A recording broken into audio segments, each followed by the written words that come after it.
Good evening friends, welcome to our YouTube channel English phenomena. आज हम बात करेंगे ट्रांजिटिव और इंट्रांजिटिव वर्ब की। बहुत ही इजी तरीके में मैं आपको बताऊंगा कि ट्रांजिटिव वर्ब क्या होती है, इंट्रांजिटिव क्या होती है। तो चलिए बात करते हैं आज की ट्रांजिटिव इंट्रांजिटिव की।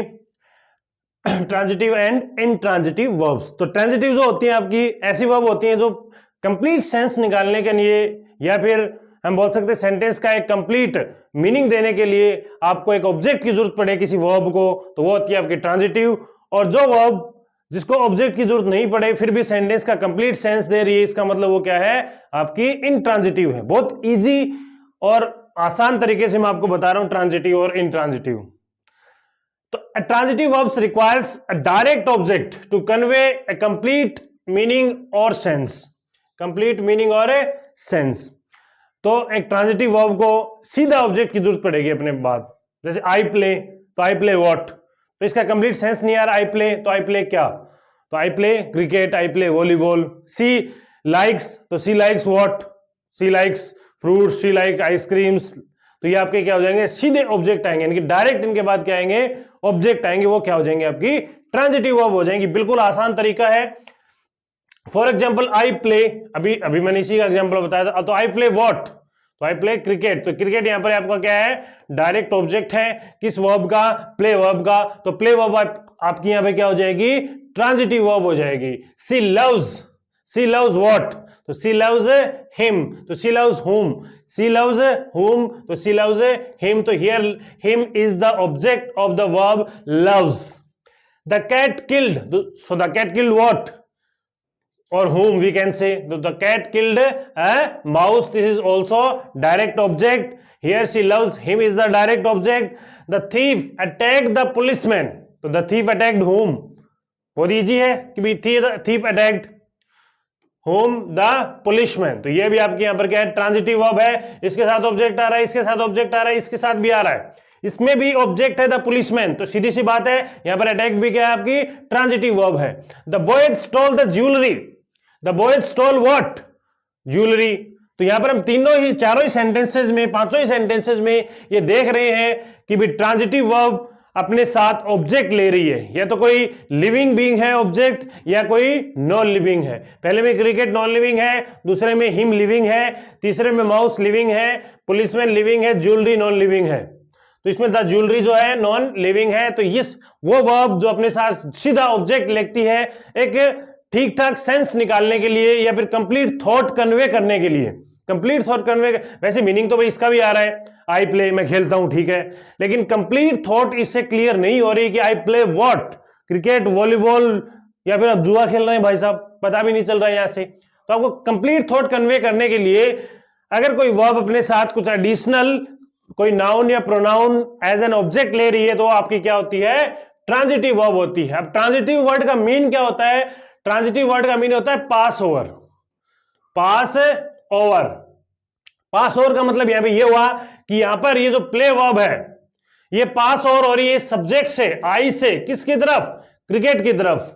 तो पास ओवर का मीनिंग ये होता है कोई एक्शन सब्जेक्ट से ऑब्जेक्ट की तरफ क्या होती हो, ट्रांसफर होती हो, पास ओवर होती हो, उसी को हम ट्रांजिटिव बोलते हैं।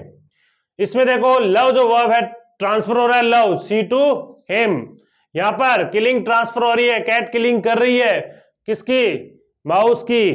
तो यहां पर ट्रांजिटिव वर्ब का मतलब होता है passing over. Next, intransitive verbs doesn't require any object to convey a complete meaning और सेंस। बहुत ही बिल्कुल अपोजिट है ट्रांजिटिव का इंट्रांजिटिव। तो ऐसी वर्ब जिसको सेंस निकालने के लिए या फिर कंप्लीट थॉट कन्वे करने के लिए अदर किसी ऑब्जेक्ट की जरूरत नहीं है, किसी वर्ब के कॉम्प्लीमेंट की जरूरत नहीं है। अच्छा, ऑब्जेक्ट को हम वर्ब का कॉम्प्लीमेंट भी बोलते हैं। एग्जांपल देखते हैं, the birds are flying over the building. अब यहां पर ये जो सेंटेंस है इसमें हम देखेंगे कि द बर्ड्स आर फ्लाइंग, तो the birds are flying what, no. The birds are flying whom, नहीं। जनरली आपका जो ऑब्जेक्ट होता है ना वो आपका या तो व्हाट का आंसर होता है या फिर हुम का आंसर होता है। इनमें आप देखोगे आई प्ले क्रिकेट, तो आई प्ले व्हाट का आंसर आ गया। She loves what, no, she loves whom, him. तो या तो व्हाट का आंसर आता है ऑब्जेक्ट या हुम का आंसर आता है, ठीक है। अब यहाँ पे द बर्ड्स आर फ्लाइंग, तो आप कहोगे इसके आगे भी तो दिया हुआ है, ये भी तो ऑब्जेक्ट हो सकता है, तो जी नहीं। आप इसको एक बार ध्यान से पढ़ेंगे तो क्या मीनिंग आ रहा है देखते हैं। The birds are flying over the building, तो ये तो आंसर हो गया वेयर का, और वेयर अपने आप में क्या होती है, एडवर्ब होती है। तो आपका ये जो फ्रेज है ओवर द बिल्डिंग, जो एक प्रेपोजिशनल फ्रेज है, प्रेपोजिशन से स्टार्ट हो रही है, ये आपका क्या होगा, एडवर्बियल होगा सेंटेंस में, ये आपका ऑब्जेक्ट नहीं है। हाँ, ये जो बिल्डिंग है ना, द बिल्डिंग, ये ऑब्जेक्ट जरूर है ओवर का, ओवर प्रेपोजिशन का, क्योंकि कोई भी प्रेपोजिशन हो उसके बाद क्या आता है आपका ऑब्जेक्टिव केस आता है। एक प्रेपोजिशन किसी नाउन या प्रोनाउन को गवर्न करती है, गवर्न करती है, तो यहां पर ये जो ओवर है किसको, बिल्डिंग को गवर्न कर रहा है, तो ये बिल्डिंग इसका ऑब्जेक्ट है, लेकिन इस वर्ब का ऑब्जेक्ट नहीं है। ये वर्ब एक इंट्रांजिटिव वर्ब है। द सन शाइन्स ब्राइटली, तो again the sun shines, sun shine करता है, तो इसमें आगे हम ये थोड़ी बहुत सन क्या साइन करता है, इसका आंसर थोड़ी आएगा, या सन किसे साइन करता है। तो यहां पर द सन शाइन्स ब्राइटली, तो यहां पर ये आंसर आ रहा है कैसे कर रहा है, हाउ का आंसर आ रहा है, और हाउ का आंसर भी क्या होता है आपका, एडवर्बियल होता है। हाउ का आंसर एडवर्बियल होता है, वेयर का आंसर भी एडवर्बियल होता है। द बेल रिंग्स, घंटी बजती है, एट 3 PM, तो घंटी बज रही है भाई। The bell rings what, no कोई आंसर नहीं आ रहा। The bell rings whom, no कोई आंसर नहीं आ रहा। तो कितने बजे बजती है घंटी, तो ये आंसर हो गया आपका वेन का, और वेन का आंसर भी क्या होता है आपका, एडवर्बियल होता है। अगेन मैं आपसे यही कहूंगा, यहां पर ये एट 3 PM जो है, एट का क्या है, ऑब्जेक्ट है, प्रेपोजिशनल ऑब्जेक्ट है। ही स्लीप्स साउंडली, नेक्स्ट सेंटेंस में दिया हुआ है वह सोता है, तो अगेन साउंडली, बहुत ही आराम से सोता है, तो अगेन हाउ का आंसर आ रहा है आपका, और हाउ अपने आप में, वेन अपने आप में, वेयर अपने आप में खुद ही क्या होती है, एडवर्ब होती है, इंटेरोगेटिव, इंटेरोगेटिव एडवर्ब होती है ये, और इनसे जो आंसर आएगा वो आपका एडवर्ब ही होगा, एडवर्बियल ही होगा। अच्छा, एडवर्ब और एडवर्बियल में डिफरेंस होता है। एडवर्ब आपकी सिंगल वर्ड होती है जनरली, और एडवर्बियल आपका ग्रुप ऑफ वर्ड्स होता है जो एडवर्ब की तरह फंक्शन करता है। Next sentence, he works hard in the office, वह हार्ड वर्क करता है। He works what, hard, no. She works, how का आंसर है ये hard. She works hard in the office, तो दो एडवर्बियल दी हुई, इसमें ऑब्जेक्ट नहीं है। शी वर्क्स व्हाट का आंसर नहीं होता है, शी वर्क्स हुम का आंसर भी नहीं आ रहा है। तो यहां पर हम देख रहे हैं कि जो वर्क्स है इसका कोई ऑब्जेक्ट नहीं है, बट इस वर्क को दो फ्रेजेस जो हैं मॉडिफाई कर रही हैं। जैसे ही वर्क्स, एक तो हाउ कैसे हार्ड वर्क करता है, सॉरी कैसे करता है, हार्ड करता है वर्क। दूसरा कहां हार्ड वर्क करता है भाई, ऑफिस में, तो he works in the office और ही वर्क्स हार्ड। तो इस वर्ब को मॉडिफाई करने वाले वर्ड दो है, यानी कि इसमें एडवर्बियल दो हैं। तो इन पांचों सेंटेंसेस में आप देख पा रहे हैं कि सारे जो वर्ड हैं वो वर्ब को मॉडिफाई कर रहे हैं। वर्ड इस वर्ब के ऑब्जेक्ट नहीं, इस वर्ब के मॉडिफाइंग वर्ड्स हैं। जैसे द बर्ड्स आर फ्लाइंग, इस फ्लाइंग, फ्लाइंग कहां, over the building. Science, how, brightly.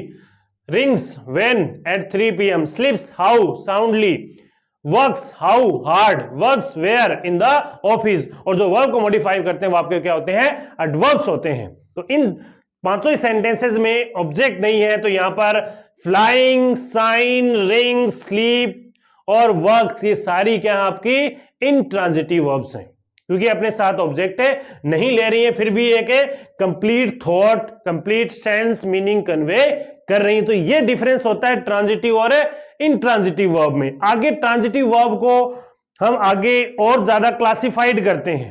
एक तो होती है मोनो ट्रांजिटिव, एक होती है आपकी डाई ट्रांजिटिव, एक होती है कॉम्प्लेक्स ट्रांजिटिव। उनके बारे में पढ़ते हैं थोड़ा, चलिए।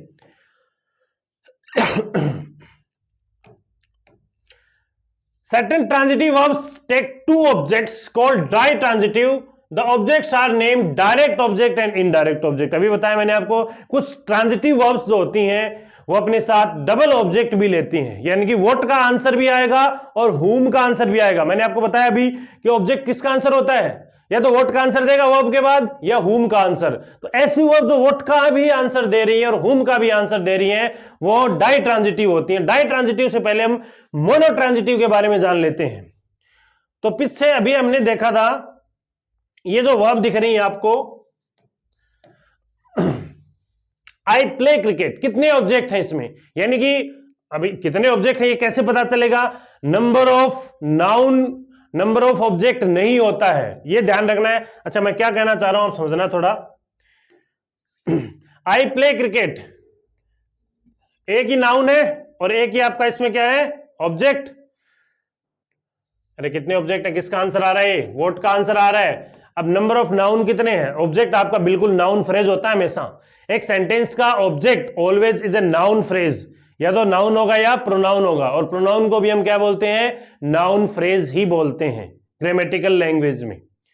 तो I play cricket, I play what का आंसर आ गया। अगर मैं इसमें ये कर दूं आई play cricket and volleyball, I play cricket and volleyball, तो अब आपसे मैं पूछता हूं कि इसमें कितने ऑब्जेक्ट हैं, तो आपका आंसर आएगा कि इसमें 2 ऑब्जेक्ट हैं। तो जी नहीं, इसमें अभी भी आपका डायरेक्ट ऑब्जेक्ट ही है और वो है व्हाट का answer. I play what, I play cricket and volleyball.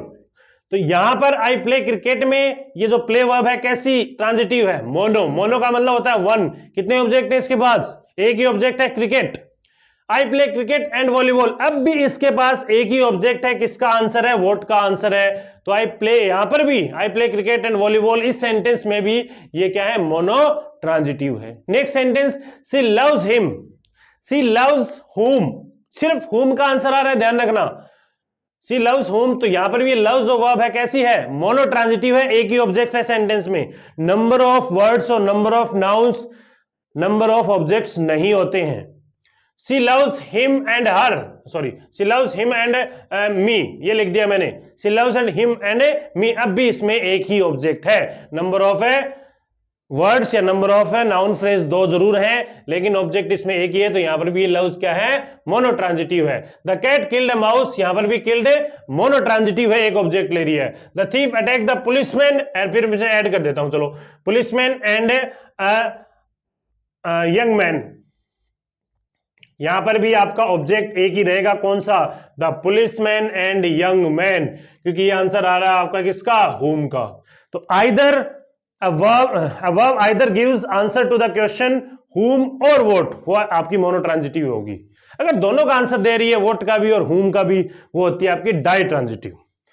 तो यही हम देखना चाह रहे हैं आगे कि there are certain verbs that take 2 object with them, और वो आपकी क्या होती है, डाइट्रांजिटिव होती है। डाई वर्ड का मतलब होता है आपका 2 होता है, डाई का वर्ड का मतलब होता है 2। तो अभी जो डाई वर्ड है इसका मतलब हो जाएगा 2 ऑब्जेक्ट लेने वाली वर्ब क्या हो जाएगी आपकी, डाई ट्रांजिटिव। ठीक है, एग्जांपल देखते हैं भाई। अच्छा, उन 2 ऑब्जेक्ट होंगे तो उनके नाम भी होंगे, एक डायरेक्ट ऑब्जेक्ट और एक इनडायरेक्ट ऑब्जेक्ट, उनकी भी बात कर लेते हैं। Direct object usually answer to the questions what और whom। अब देखो मैंने आपको बताया था, डायरेक्ट, अगर कोई वर्ब अपने साथ डायरेक्ट ऑब्जेक्ट ले रही है, सीधा ऑब्जेक्ट ले रही है विदाउट एनी प्रपोजिशन और समथिंग, तो आपकी क्या हो जाएगी, ट्रांजिटिव हो जाएगी और मोनो ट्रांजिटिव हो जाएगी। अब इसमें देखो, सी कुक्स पास्ता एवरी डे, सी कुक्स पास्ता एवरी डे, तो यहां पर सी कुक्स व्हाट, व्हाट का आंसर आ रहा है सिर्फ पास्ता। एवरी डे आपका यहां पर क्या है, एडवर्बियल है कुक्स के लिए। ठीक है, I have bought what some sweets, तो यहां पर ये व्हाट का आंसर आ रहा है। ठीक है, इसमें एक सेंटेंस लिख देता हूं मैं, सी, अब हालांकि मैंने पीछे बताया भी था, सी लाइक्स हिम, तो यहां पर सी लाइक्स व्हाट का आंसर नहीं आ रहा है, सी लाइक्स हुम हिम, तो यहां पर हुम का आंसर आ रहा है। तो यहां पर ये पास्ता, यहां पर सम स्वीट्स और यहां पर हिम, ये डायरेक्ट ऑब्जेक्ट है। अगर सेंटेंस में एक ही ऑब्जेक्ट है, या तो उसको सीधा ऑब्जेक्ट बोल दो या डायरेक्ट ऑब्जेक्ट बोल दो। डायरेक्ट ऑब्जेक्ट क्या होता है, जो एक्शंस को डायरेक्टली रिसीव करता है। कुकिंग एक्शन को रिसीव कर रहा है पास्ता, और यहां पे बाय एक्शन को रिसीव कर रहा है डायरेक्ट समय स्वीट्स। ठीक है, next, indirect object usually answer to the questions to whom और फॉर हुम। इनडायरेक्ट ऑब्जेक्ट आपका सेंटेंस में, आप ये तभी मानना जब सेंटेंस में क्या हो, 2 ऑब्जेक्ट हो, तभी उनको आप कैटेगराइज कर पाओगे डायरेक्ट और इनडायरेक्ट में। For example, the man gave me A book, तो द मैन गेव व्हाट, तो यह गेव एक्शन को कौन रिसीव कर रहा है, ए बुक, और किसका आंसर, व्हाट का आंसर है, तो यह आपका हो जाएगा डायरेक्ट ऑब्जेक्ट। तो यहां पे बुक क्या है, डायरेक्ट ऑब्जेक्ट है। The man gave what, a book, तो the man gave a book to whom, किसको दिया जा रहा है, तो यहां पर इस बुक को कौन रिसीव कर रहा है, मी रिसीव कर रहा है। तो जो ऑब्जेक्ट आपका डायरेक्ट ऑब्जेक्ट को रिसीव करता है वो क्या होता है, आपका इनडायरेक्ट ऑब्जेक्ट होता है। बहुत इजी है, थोड़ा सा ध्यान लगाने की जरूरत है नहीं है। The man gave what, what का आंसर आपका डायरेक्ट ऑब्जेक्ट हो जाएगा। The man gave a book to whom, तो इसमें दोनों का आंसर आ रहा है आपके पास, ये हुम का और ये बुक है व्हाट का। तो यहां पे ये जो गे वर्ब है किस टाइप की वर्ब हो गई, डाई ट्रांजिटिव हो गई है। किस टाइप की वर्ब हो गई है, डाई ट्रांजिटिव हो गई है। इसमें मी आपका इनडायरेक्ट ऑब्जेक्ट है और बुक आपका क्या हो जाएगा, डायरेक्ट ऑब्जेक्ट हो जाएगा। माई father bought me, sorry next question,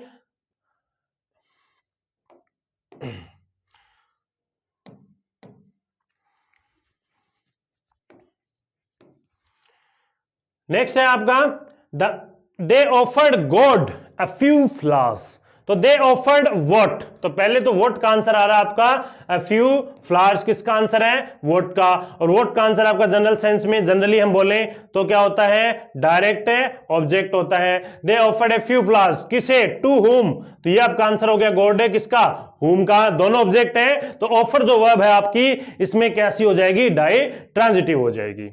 my father bought me a new phone, तो my father bought what, a new phone, तो व्हाट का आंसर हो गया डायरेक्ट ऑब्जेक्ट। फोन फॉर हुम, किसके लिए, फॉर हुम, फॉर ए मी, तो यहां पर बॉट वर्ब भी क्या हो जाएगी आपकी, डाई ट्रांजिटिव हो जाएगी। यहां पर कुछ लिस्ट दी हुई है डाई ट्रांजिटिव वर्ब की जो अपने साथ दो ऑब्जेक्ट ले सकती हैं, वो होती हैं आपकी टेल हो गई, inform, promise, warn, remind, teach, assure, satisfy, show, ask, send, offer, pay, lend, bring, buy, get, give, leave and sell। ये कुछ डाई ट्रांजिटिव वर्ब है, इनसे आप सेंटेंस बनाओगे तो दो ऑब्जेक्ट आप लगा सकते हो, लगाना जरूरी नहीं है, आप ये बोल सकते हो इसके लिए he told me a story, दो ऑब्जेक्ट हो गए। he told me seriously, इसमें आपका एक भी ऑब्जेक्ट नहीं है। तो कंप्लीट थॉट निकालने के लिए ऐसी वर्ब के साथ आपकी दो ऑब्जेक्ट लगते हैं, डायरेक्ट ऑब्जेक्ट और इनडायरेक्ट ऑब्जेक्ट, और उन्हीं को हमें इंट्रांजिटिव वर्ब से बोलते हैं। तो ये हो गया आपकी डाई ट्रांजिटिव और इंट्रांजिटिव और मोनो ट्रांजिटिव की हमने बात करी।